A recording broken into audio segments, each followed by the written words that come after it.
오늘 여러분과 제가 시편 63편을 읽었어요. 시편 63편은 사실은 다윗 왕이 광야에서 지은 시인데 좀 다윗 왕을 좀 봅시다.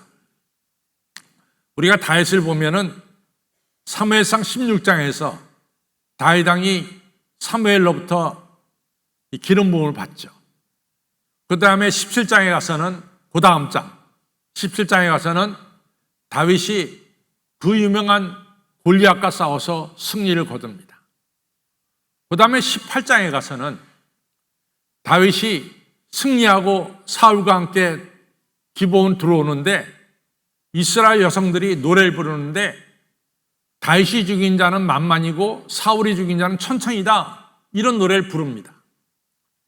그때 사울의 마음이 아주 불쾌했어요. 이 노래가 무슨 노래냐? 저 다윗이 내 뒤를 이어서 내 자리를 차지할 것이 아닌가, 이런 불안감을 가지게 됐습니다.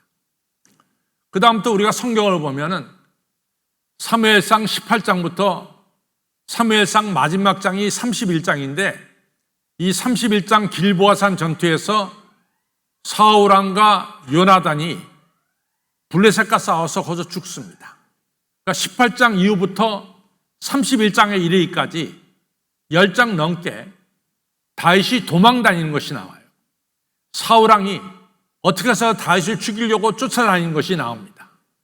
그래서 다윗이 한때는 아둘람 굴에 숨기도 하고 헬의 숲풀가에 숨기도 하고 모압 지방에 가기도 하고 더 나가서 가드 왕 아기스, 블레셋 왕 아기스에게 가서 숨기도 하는 이런 우여곡절의 인생을 사무엘상 18장부터 31장에 나오고 있어요.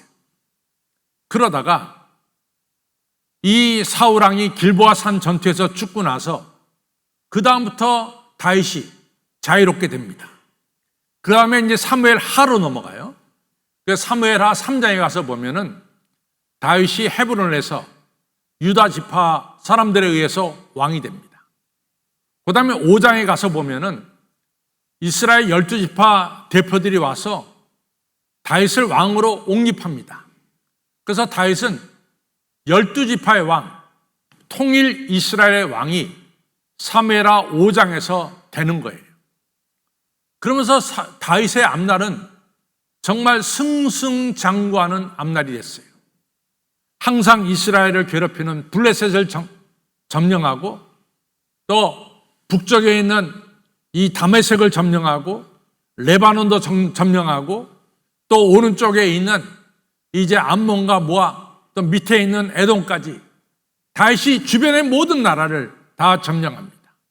그리고 주변 나라들로부터 다윗이 다 조공을 받는 이런 역사가 일어났어요. 정말 다윗이 백전백승하면서 이스라엘이란 자그마한 나라를 큰 나라로 만드는 아주 혁혁한 공을 세웁니다. 다윗에게 어려움이 없었어요. 부귀영화가 찾아오기 시작했고 그 다음에 모든 필요한 재물들이 찾아오기 시작했고 다윗이 모든 것을 누리면서 살았어요. 그런 다윗에게 사무엘하 15장에 가서 보면은 문제가 하나 터졌어요. 그것은 뭐냐면 다윗의 아들 중에 압살롬이라는 아들이 있는데 이 아들이 군대를 모아가지고 아버지 다윗에게 구테타를 일으킨 거예요. 아버지 다윗을 대항한 겁니다. 군대를 밀고 가지고 예루살렘으로 밀고 들어온 거예요. 그러니까 다윗이 예루살렘에 있을 수가 없었어요. 아들이 죽이겠다고 군대 가지고 오니까. 그래서 다윗이 예루살렘을 떠납니다. 그런데 다윗이 예루살렘을 떠날 때 기드론 시내를 건너서 감람산을 올라가는데 사무엘하 15장 30절에 다윗이 감람산 올라갈 때 맨발로 올라갔다 그랬어요. 그리고 머리를 풀어헤치면서 울면서 올라갔다 그랬습니다. 다윗의 신하들도 다 똑같이 그렇게 올라갔어요. 거기서 맨발로 올라갔다는 얘기는 다윗이 얼마나 급했으면은 신발도 제대로 못 신고 맨발로 기드론 시내를 건너고 그리고 감람산에 올라갔겠냐 그 말이에요. 그래서 다윗이 도망가서 광야에 지내면서 지은 시가 바로 시편 63편입니다. 근데 시편 63편의 내용이 여러 가지 내용이 나오지만은 그 내용을 잘 정리하면 이렇습니다. 하나님께서 저한테 왕권도 주시고 부귀영화도 주시고 나한테 재물도 주시고 건강도 주시고 모든 것 다 하나님께서 저한테 선물로 주셨습니다. 그러나 광야에 와서 보니까 이 선물보다도 선물을 주신 하나님이 가장 소중합니다. 나는 이 세상 어떤 것보다 하나님이 가장 소중해서 하나님을 송축합니다. 내 육체는 이 세상 어떤 선물보다 하나님이 더 소중해서 내가 하나님을 송축합니다. 내 영혼도 마찬가지로 이 세상 어떤 것보다 하나님이 소중하기에 제가 하나님을 송축합니다. 이런 내용이에요. 성도 여러분, 다윗은 확실하게 깨달았어요. 그것은 뭐냐? 모든 선물보다도 가장 소중한 것은 바로 하나님 한 분이라고 하는 사실을 아주 다윗은 정확하게 고백하고 있습니다. 여러분, 우리가 이 여러 가지 선물들을 받죠. 지금 우리가 가지고 있는 이 생명도 하나님이 주신 선물이고 또 여러분들이 누리고 있는 여러 가지 혜택들도 다 하나님이 내게 주신 선물입니다. 그런데 과연 여러분과 저는 정말로 이 선물을 주신 하나님을 더 소중하게 여기는지 아니면은 이 선물들이 더 소중한지 한번 생각해 보시기를 바랍니다. 여러분, 세상에 있는 것들은 다 변해요. 여러분과 저 가지고 있는 모든 것들은 언제 어떻게 이 변할는지 모르는 것이 바로 오늘 우리가 가지고 있는 모든 것들입니다. 성도 여러분, 우리가 심각하게 생각해야 될 것이 있어요. 우리는 선물을 주신 하나님을 정말로 바라보고 하나님만을 의지하느냐, 아니면 하나님이 주신 선물들을 더 사랑하느냐 하는 얘기죠. 우리에게 다 중요한 게 많죠. 여러분과 저 가족이 중요하죠. 또 직업도 중요하죠. 건강도 중요하죠. 재물도 중요하죠. 여러분들의 취미생활도 다 중요해요. 그러나 그런 건 다 하나님이 우리에게 주신 거예요. 근데 이러한 선물을 주시는 하나님을 정말로 여러분과 저는 더 소중히 여기느냐 하는 얘기입니다. 여러분들 요한복음 6장에 보면은 아주 재미있는 이야기가 나와요. 이번에 우리 성지순례 갈 때 여러분들이 갈릴리에서 잠을 잤는데 갈릴리 어디에서 잠을 잤냐면 디베라 바로 그 지역에서 잠을 잤습니다. 요한복음 6장에 보면은 예수님이 오병이어로 5,000명을 먹인 데가 어디냐면 바로 디베라 바닷가였어요. 오병이어로 5,000명을 먹이셨어요. 이제 그 다음 날이 됐습니다. 오병이어로 5,000명을 먹인 사람들이 너무 좋은 거예요. 그래서 어제도 예수님에게 많은 음식을 먹었지만 오늘도 또 먹고 싶어. 그래서 예수님을 찾았어요. 근데 디베라 바닷가에서는 예수님을 찾을 수가 없는 거예요. 예수님이 안 보이는 거예요. 근데 그 사이에 어떤 일이 벌어졌냐면은 예수님의 제자들 배를 타고 디베라를 떠나서 가버나움으로 향하고 있었어요. 근데 그 배가 밤 사경에 한밤중에 이 배가 풍랑을 만나가지고 위험하게 된 거예요. 그때 여러분과 제가 잘 아는 대로 예수님께서 기도하다가 산에서 내려와서 바다 위를 걸어서 이 제자들에게 간 거죠.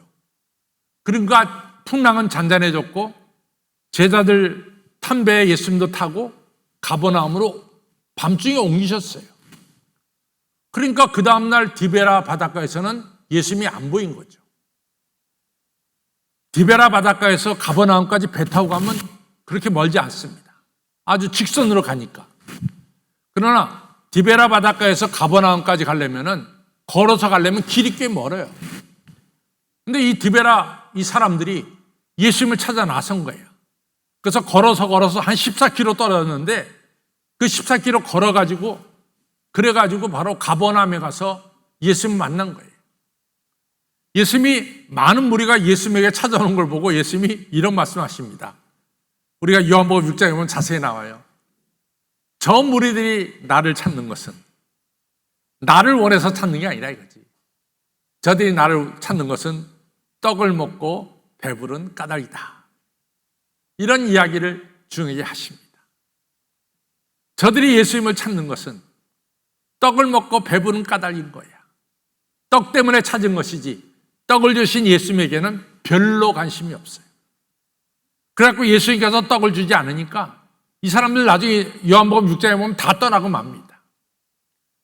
성경에 나오는 이러한 귀중한 이야기들은 남의 이야기가 아니라 이거죠. 오늘 우리들의 이야기입니다. 여러분과 저는 정말로 떡을 주시는 하나님을 바라보고 우리가 하나님을 믿는지, 하나님 주신 선물이 더 중요해 선물에 우리가 관심을 갖는지 한번 정직하게 살펴볼 필요가 있어요. 사실 말해서 오늘 우리에게 중요한 것은 오늘 이같이 하나님께 예배 드리는 게 중요하지 않습니까?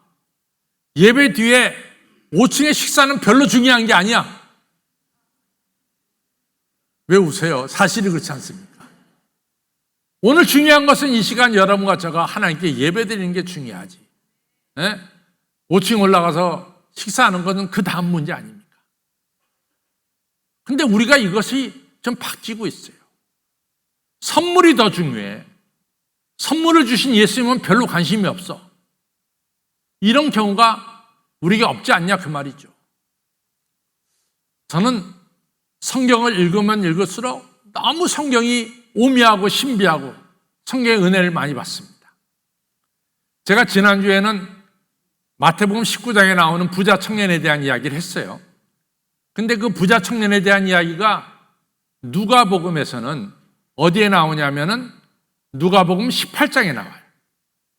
그럼 누가복음 18장에 부자 청년이 예수님께 와서 어떻게 하면 내가 영생을 얻습니까? 그때 예수님이 네 재산을 다 팔아 가난한 자 주고 그리고 나를 따르라 그럴 때 이 부자 청년이 근심하면서 돌아갔다 그랬어요.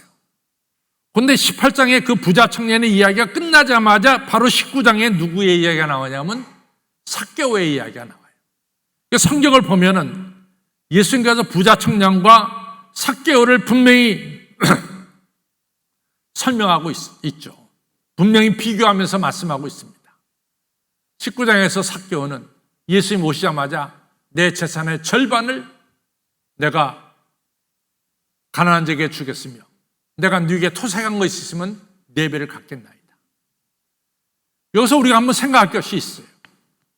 부자 청년이 가지고 있는 모든 재물, 그가 가지고 있는 모든 관직 다 누가 주신 거예요? 하나님 주신 거예요. 근데 부자 청년은 하나님보다 그 재물이 더 중요하기 때문에 하나님을 못 따르는 거지. 그러나 이 여리고 세리장 삭개오는 그 모든 재물, 그 재물보다 더 중요한 게 누구냐? 하나님이세요. 그러니까 재물의 절반을 가난한 자에게 주고 토색한 것이 있으면 4배를 갚고 주님을 따르겠다 그 말이죠. 그때 예수님이 하신 말씀이 뭡니까? 너도 아브라함의 후손이다. 너도 하나님의 백성이다. 이런 중요한 말씀을 주신 거죠. 여러분 성경에 나온 얘기가 딴 사람의 이야기가 아닙니다. 오늘 우리들의 이야기죠. 창세기 3장에 보면은 소위 말해서 많은 사람들이 원죄다 하는 이야기가 나와요. 여러분 에덴 동산에 선악을 알게 하는 나무가 있어요. 그 나무 아담과 이브가 심었습니까? 아니면 하나님이 심었습니까? 누가 심었어요? 아담과 이브가 심은 거 아닐까요? 하나님이 심었습니다. 그런데 아담과 이브의 결정적인 잘못은 뭡니까? 하나님이 주신 선악과를 하나님보다 더 사랑한 거예요. 더 좋아한 거예요. 하나님이 주신 선물을 주신 하나님보다 더 귀히 여기는 겁니다. 그래서 선악과를 먹었어요. 그것이 뭡니까? 바로 그것이 죄야. 그것이 바로 죄입니다. 여러분, 우리가 하나님보다 하나님 선물을 더 좋아하면은 그것이 바로 죄입니다. 우리가 가지고 있는 재물, 우리가 가지고 있는 건강, 우리가 가지고 있는 명예, 우리가 가지고 있는 권력, 우리가 누리는 모든 것들 다 누가 주셨어요? 하나님이 주셨어요. 이것을 하나님보다 더 좋아하거나 사랑해서는 안 됩니다. 우리가 누가복음 14장 26절에 보면 조금 도전적인 이야기를 예수님께서 우리에게 하세요. 무릇 나를 따라오는 자는 자기 부모나 자기 처나 자식이나 형제나 자매나 자기 목숨을 미워하지 않으면 나의 제자가 될 수가 없다. 굉장히 무서운 얘기예요. 예수님 말씀은. 그러면 이 예수님 말씀 속에는 그래, 너 부모를 미워하고 네 처와 자식을 미워하고 네 형제 자매를 미워하고 네 목숨을 미워하라, 이런 말씀일까요? 누가복음 14장 26절의 말씀이 그런 말씀일까요? 그 말씀이 아니죠. 우리 부모님도 하나님이 주신 선물이고 처와 자식도 하나님이 주신 선물이고 형제와 자매도 하나님이 주신 선물이고 내 생명도 오늘 하나님이 주셨어요. 이 선물보다, 하나님이 주신 선물보다 하나님을 더 사랑하라는 중요한 말씀이 바로 누가복음 14장 26절의 말씀입니다. 아무쪼록 성도 여러분들, 하나님의 선물도 중요하지만 선물보다 선물을 주신 하나님을 더 사랑하시기를 주님의 이름으로 축원합니다. 우리는 선물보다 선물을 주신 하나님을 더 사랑해야 됩니다. 우리가 이 선물을 주신 하나님을 사랑하는 일이 구체적으로 무엇일까 하는 얘기예요. 구체적으로 무엇일까? 저는 먼저 우리의 삶을 살펴보면서 행여나 나한테는 선물 때문에 선물을 주시는 하나님을 이용한 적은 없는지 한번 살펴볼 필요가 있습니다. 선물 때문에 선물을 주시는 하나님을 이용한 적이 없는지, 내가 오늘 하나님을 섬기는 것은 하나님을 정말로 사랑하고 하나님을 정말로 좋아서 섬긴다기보다는 하나님이 주시는 선물에 내 마음이 더 끌려서 하나님을 섬기고 있지 않은지 이것을 한번 살펴보자 그 말이에요. 만약 그렇다면 그것부터 우리가 회개해야 됩니다.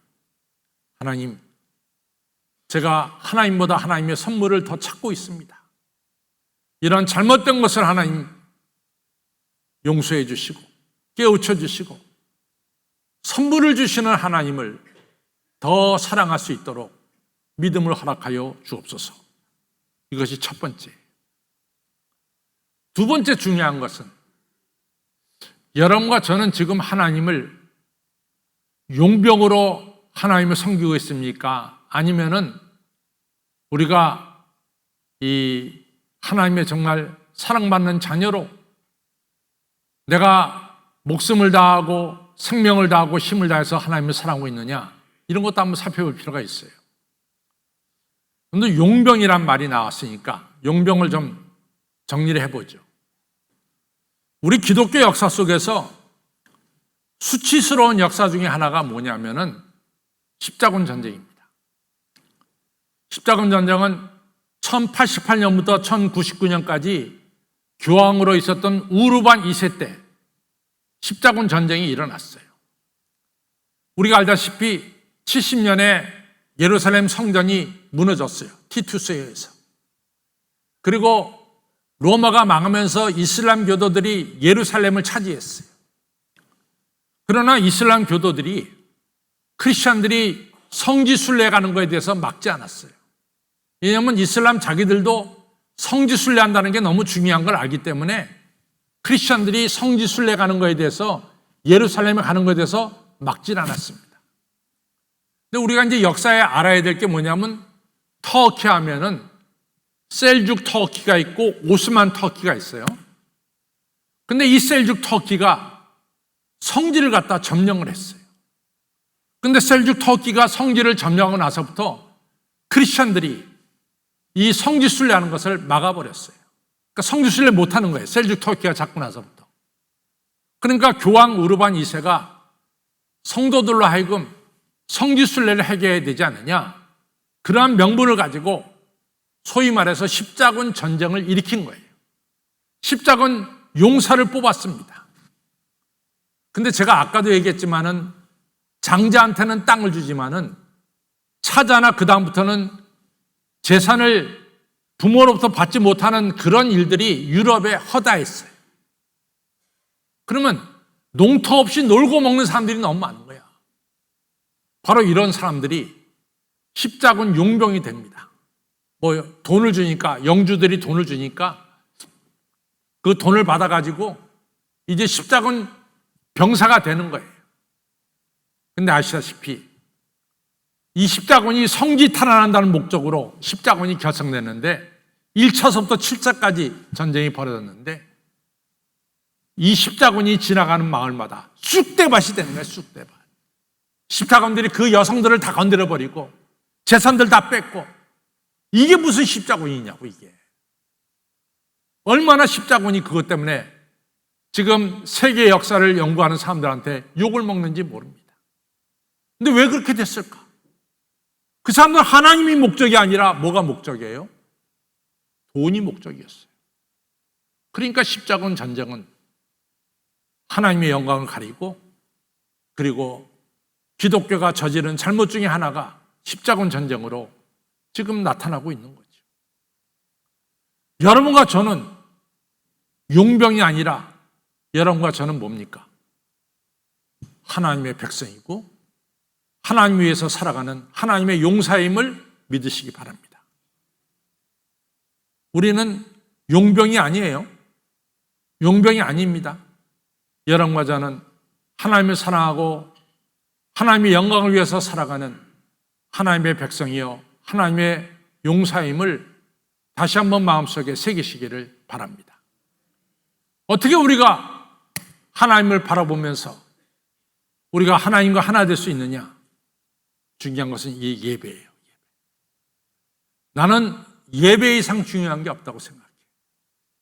예배가 바로 나로 하여금 하나님을 향해서 찬양하게 만들고 하나님을 송축하게 만들고 영광 돌리게 만드는 것이 예배입니다. 정말 여러분과 제가 하나님의 백성으로 살아가려고 그러면은 예배 이상 소중한 게 없어요. 예배를 드려야 됩니다. 두 번째로는 하나님 말씀을 읽어야 돼요. 하나님 말씀을 여러분들이 읽어야 돼요. 하나님 말씀이 우리 마음비에 새겨져야 돼요. 좋으신 하나님을 찬양하고 좋으신 하나님께 기도해야 됩니다. 너무나 당연한 것 같지만 당연한 것이 중요한 겁니다. 여러분과 저는 성경을 읽고 또 여러분과 저는 하나님을 찬양하고 더 나아가서 그 말씀대로 실천하는 이러한 생활을 해야 될 줄로 믿습니다. 저 따라하세요. 우리의 목적은 선물이 아니라 선물을 주신 하나님입니다. 2024년도 후반기 9월, 10월, 11월, 12월 하나님을 바라보면서 하나님 목적하며 살아가시는 우리 모두가 되시기를 주님의 이름으로 축원합니다.